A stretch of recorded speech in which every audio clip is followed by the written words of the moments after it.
ai piatti di chef Nunzio.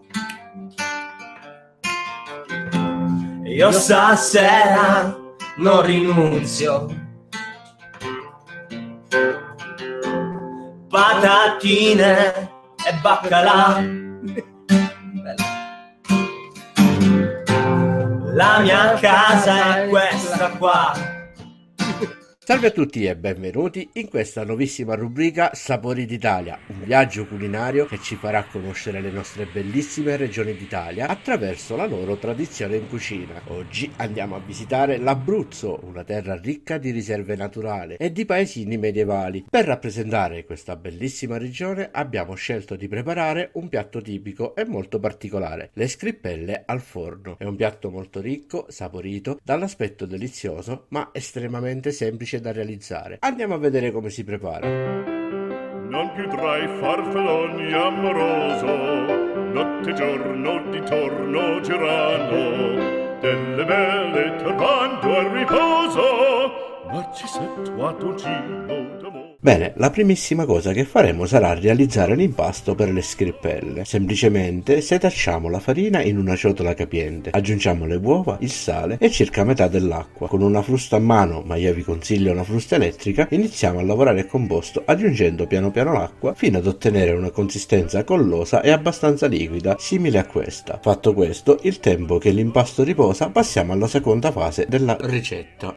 Se come me possedete un tritacarne e avete la possibilità, sarebbe sempre bene macinare la carne all'istante, poiché è un alimento con un alto rischio di carica batterica. Inoltre ci dà il controllo assoluto sul tipo, la quantità e la qualità di grassi che vogliamo aggiungere a quello che stiamo preparando. Dolcissi in funto ci dà anche la possibilità di fare dei mix, come in questo caso di maiale, manzo e pollo, macinando così il macinato perfetto per la ricetta che vogliamo realizzare. Maciniamo quindi la carne e poi travasiamola in una ciotola più capiente. Aggiungiamo la mozzarella, circa la metà del parmigiano, le uova che servono per legare tutto, una macinatina di pepe nero ed infine diamo un tocco di particolarità con la noce moscata che ha un odore dolce ed avvolgente. Saliamo e mescoliamo con il cucchiaio di legno oppure con le mani giusto quel tempo che serve affinché gli ingredienti si amalgamino tra di loro. Copriamo e mettiamo in frigo fino a quando non ci servirà. Ora che l'impasto è riposato bene è arrivata l'ora di preparare le scrippelle. La tecnica è molto simile, direi quasi identica alla preparazione delle crepe. Quindi mettiamo una padella sul fuoco, aggiungiamo un pezzettino di lardo, facciamolo scaldare affinché unga la nostra padella e quando la padella sarà ben calda svuotiamo un mestolo di composto, afferriamo la padella e facendo ruotare il posto facciamo in modo che il composto raggiunga tutti quanti i bordi. Lasciamolo cuocere per circa un minuto, dopo stacchiamo, rigiriamo sulla padella e diamo ancora un minuto e mezzo di cottura. Continuiamo fino a che non esauriremo il nostro composto.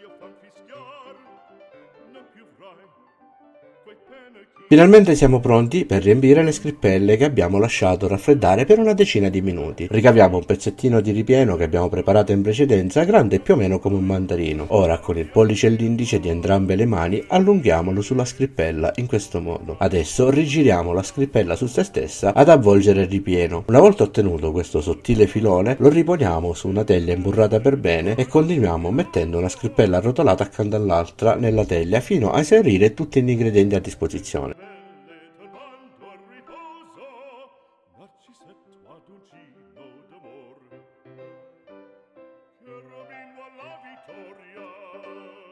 Ecco come si presentano una volta arrotolate e sistemate nella teglia. A questo punto ricaviamo dei riccioli di burro e disponiamoli qui e lì sopra le scrippelle.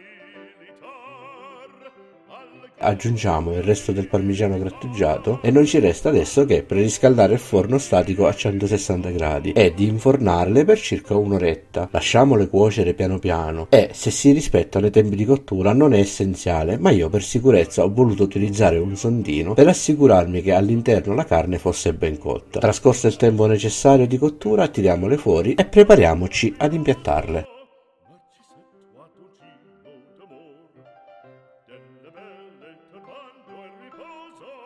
Per l'impiattamento ho scelto di riutilizzare una scrippella che mi era avanzata. Arrotoliamola su se stessa e con un coltello ricaviamo delle striscioline che poi andremo a mettere, dando una forma di nido, al bordo del piatto. Ora tagliamo un pomodorino in due e poi facciamo delle tacche con il coltello, cercando di essere molto precisi, prima da un lato e poi dall'altro. Spostando i pezzi ottenuti in avanti otterremo l'effetto di una foglia. Adagiamo le due metà dei pomodorini che abbiamo realizzato sul nido, poi mettiamo un po' di verde per spezzare utilizzando una piccola cima di basilico. Per dare ancora un contrasto elegante e raffinato al piatto ho realizzato questi raggi con la crema di aceto balsamico. Non ci resta che impiattare le scrippelle. Rimuoviamole con l'aiuto di una paletta, adagiamole su un tagliere e poi tagliamole a metà ma di sbiego. Disponiamole ordinatamente sul piatto.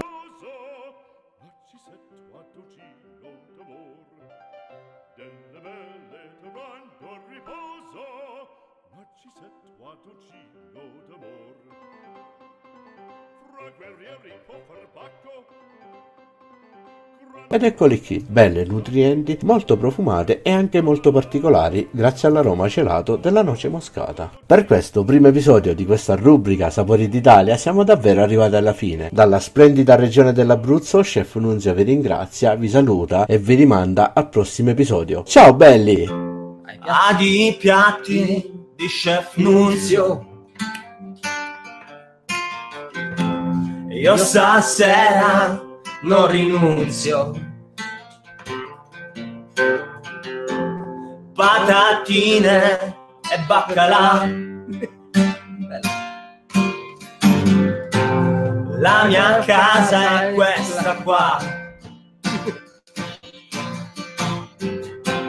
Ai piatti di Chef Nunzio, io stasera non rinunzio.